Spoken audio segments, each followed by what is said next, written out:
Fela, pag-uusapan natin yung positive at negative na mangyayari sa'yo pag nakita mo yung best version mo.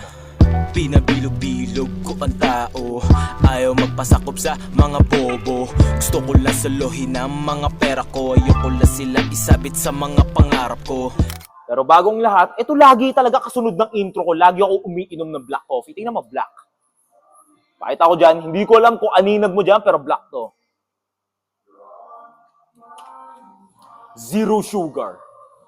Anti-gay. G-A-Y. So yun, kung ikaw ay papunta ka ng best version, gusto ko lang sa'yo ilatag na may mga paparating sa'yong negative din. Itong pagpapapunta ng best version ay papuntang astig. Hindi pwedeng naka one side ka lang. Dito ka lang nakatingin sa positive lang. Hindi pwede yun. Laging dalawa ang nangyayari.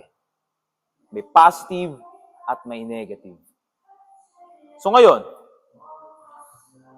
gusto ko pag-usapan muna natin yung negative. Kasi, pagdating sa mga movie, mas okay nang negative ang nauuna kaysa positive ang nauuna.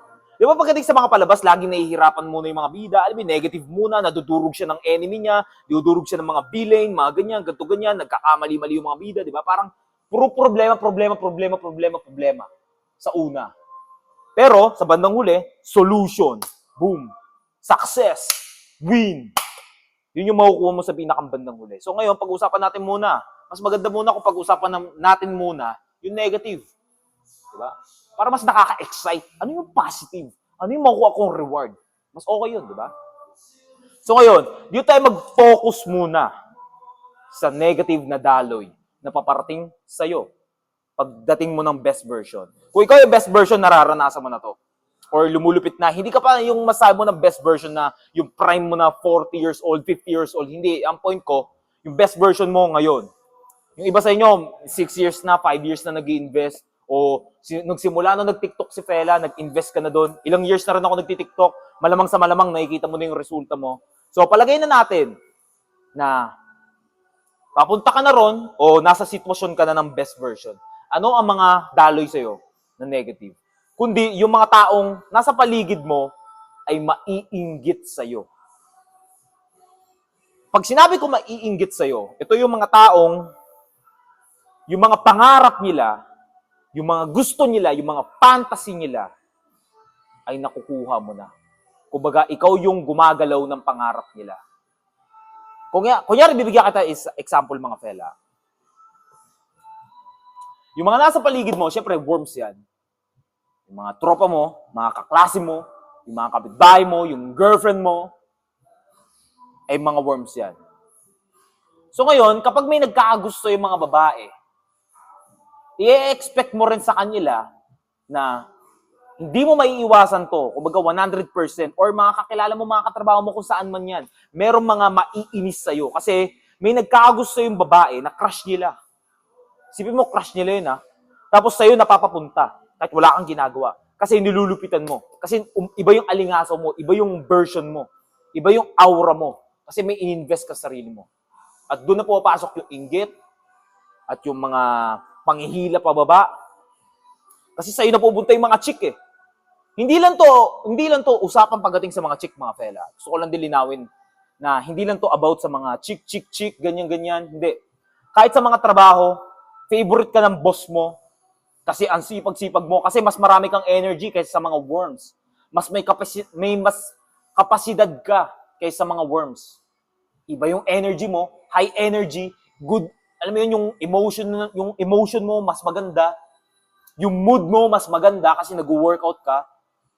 Kasi yung binubuhos mo yung pain, binubuhos mo yung frustrated mo na araw, binubuhos mo sa gym, binubuhos mo sa tamang lugar. So ngayon, maganda ang daloy ng mood mo. So nahahawa yung boss mo. Natutuwa siya sa'yo. Nagiging favorite ka niya. Na kahit hindi ka na magpakasipsip, hindi mo naman ginusto na, hindi ka naman pumapapel, pero gusto ka ng boss mo. Tuwa pasok yung katrabaho mo, maiinis sa'yo, manghihila sa'yo pababa. I-expect mo na to. Marami pang mga negative na dadaloy sa'yo. na papunta sa'yo, alam yung baha, papaulanin ka ng mga negative kapag ikaw ay naging best version. Hindi mo maiiwasan to. Katulad din pagpapalaki ng katawan. Ilang beses ka na ba nakarinig na isang bala lang yan pag malaki katawan? Marami. Kumbaga thousands na narinig mo na to, hindi lang dito sa internet na to, sa mga ka-gymrat mo, sa mga gym partner mo, maririnig mo yun. Na lagi silang pinag-iinitan na, miski ako, ilang beses ko na narinig yan. Na, ano yan, tiyatablan ba ng bakal yan? Tiyatablan ba ng kutsilyo yan? Tiyatablan ba ng bala yan? Kasi, hindi maiiwasan ng mga worms na mainggit sila. Isipin mo, yung pangarap nilang bumurog, ay nakuha mo. Kasi sinipaga mo, kinilusan mo. Sila, hanggang pangarap lang sila. Yung pangarap nila ay kinuha mo. Isipin mo, ninakaw mo yung pangarap nila. So yung heart nila, yung ugat ng heart nila, yung kaduluduluhan ng heart nila, hindi nila mapigilan. Kumbaga, automatic na lumalabas yung inggit nila, yung hila nila sa iyo pababa.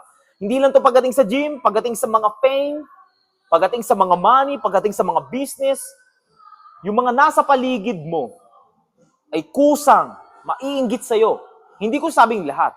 Pero meron talaga mangyayari sa'yo na maiinggit, manghihila sa'yo pumaba, totoxitin ka, at ngayon pa lang sinasabihan na kita, dapat i-expect. Kumbaga, i-expect mo na to. Kasi, ayoko magmukha kang tanga kapag nakita mo na yung best version mo. Isipin mo, nakita mo na yung best version mo.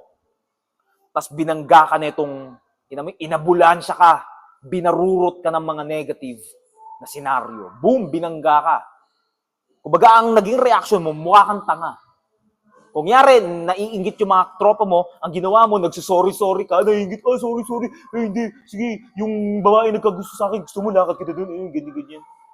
O, kunyari, boss mo. Diba? Natutuwa yung boss mo, pero dahil naiinggit yung tropa mo, dahil naiinggit yung katrabaho mo, naiinggit yung mga kapitbahay mo, kung ano man yan. So ngayon, papakisama mo ng matindi itong mga to. So ngayon, nasisira naman yung image mo dito sa boss mo. Hindi mo na nagagawa yung trabaho mo. Nagigets mo?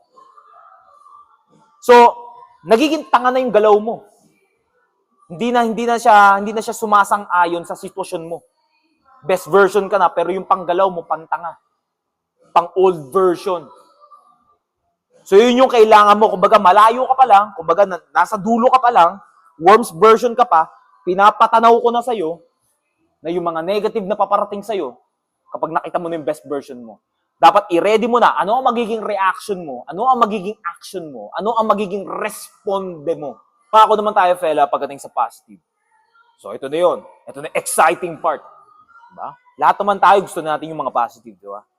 So ngayon, ano ba ang positive na mangyayari sa'yo kapag ginagalingan mo, kapag binebest version mo? So doon na rin yung kadugtong na yun. Magugustuhan ka ng boss mo, may mga paparating sa'yo bagong opportunity, may mga bagong chick na magkakagusto sa'yo, yung mga dating nagkakagusto sa'yo na mga chipipa, yung mga itsura, mga chikiting gubat, ngayon nag-upgrade na, mga model na yung mga nagkakagusto sa'yo. Yung mga dating tambay lang yung mga nagkakagusto sa'yo babae, ngayon, alam mo yun, mga, kahit pa paano, ano na, yung mga muse na pagdating sa mga liga, at least kahit pa paano, nag-upgrade. Mas okay na yun, kaysa naman yung nagkakagusto yun, tambay na umiinom na babae na yung gin, at saka yung niyoyosin niya par Marlboro Red. Di ba? Kargador Kababae mong tao, yosin mo, Marlboro Red. Yun yung nagkakagusto sa'yo. Ngayon, hindi na, Marlboro Blue na. Yung mga nagkakagusto sa'yo. Diba? Hindi ka ba nakikilig doon?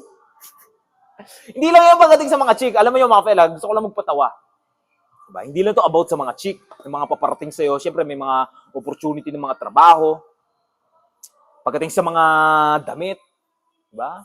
Isipin mo, buwabagay na yung mga suot mo, gumagaan na yung feeling mo, lumulupit na yung aura mo. So, yun yung mga positive doon. Tapos nakaka-motivate ka pa pag naglalakad ka sa labas. Ngayon, lumabas ka ng bahay mo. Automatic, namomotivate yung mga nasa paligid mo kasi nakita nila yung hubog ng katawan mo. Kahit ako mismo ngayon, sitwasyon ko ngayon. Kapag nagtatrabaho si fella, hindi maiwasan ng mga customer na puriin nila ako. Sabihin nila na, ang lupit mo no? Nag-gym ka ba? Ang lupit. Gusto ko rin yan. Alam mo, isipin mo, nasa trabaho, kumbaga customer sila, namomotivate pa sila, kumbaga wala sa lugar na mamotivate ka. Isipin mo kunyari, nakita mo si Fela na naglalakad sa mall. Kunyari, ikaw yung naglalakad ka rin sa mall, pares tayo naglalakad sa mall. Ang pakay mo, pumunta ka sa mall, ay mag-shopping. Pero dahil nandun ako, na-motivate ka pa. Puta, mag-shopping ka na, na-motivate ka pa. Pag uwi mo, napa-workout ka pa. Isipin mo kung gaano ka blessing yun. Kung gaano ka gandang impact nun sa earth. Diba? Hindi mo kailangan magsalita. Kumbaga, passive, kumbaga sa Dota, may Radiance kang item. Kung di nyo alam yung Radiance, yun yung item na kapag katabi mo yung isang hero, pagkalaban mo, ay automatic masusunog siya. Pero ito, yung sabi kong may Radiance ka, ay automatic na motivate siya sa'yo. At kapag na-motivate, at kapag kunyari meron ka natutulungan ibang tao na hindi mo naman ine-expect o ine-expect mo na matulungan sila, alam mo, tumutulong ka. Ano ang kapalit nun? Tatanungin kita. Ano yung expect mo? Mas lalo ka pang papaulanin ng blessing. So, yun yung mga positive na mangyayari sa'yo kapag nilupitan mo, kapag pinapunta mo yung sarili mo talaga, nilagay mo yung posisyon mo sa sarili mo, napapuntang best version, yun yung mga pwedeng mangyayari sa'yo. So ngayon, pinag-usapan natin yung negative at yung positive at ayoko magmukha kang tanga kapag dumating yung negative. Hindi pwede dito lang tayo nakafocus sa positive. Makikita mo yung best version, makikita mo yung hubog na katawan mo, yung chick, may magkakagusto sa'yo. Ayaw natin, doon lang tayo mabulag. Fantasy yun. Doon ka lang mabulag. Dapat mo rin makita, dapat mo rin masilip yung mundong negative na paparating sa'yo. So kung nagustuhan mo tong video na to, mag-comment ka dito sa baba at siguraduhin mo, Fela, na nag-follow ka at nag-subscribe ka dito sa YouTube channel ni Fela kasi baka hindi mo na ako makita soon. Kung ikaw ay nakita mo lang ako sa YouTube, baka malaki chance na hindi mo pa ako makita ulit. So kung napanood mo to, natuwa ka dito, may natutunan ka, click mo yung subscribe dyan, tsaka yung notification bell. Click mo, mag-comment ka rin sa baba, Fela, kung ano yung gusto mong pag-usapan natin sa next video. So, yun lang. Sana may natutunan ka. Galingan mo palagi. Stay sharp.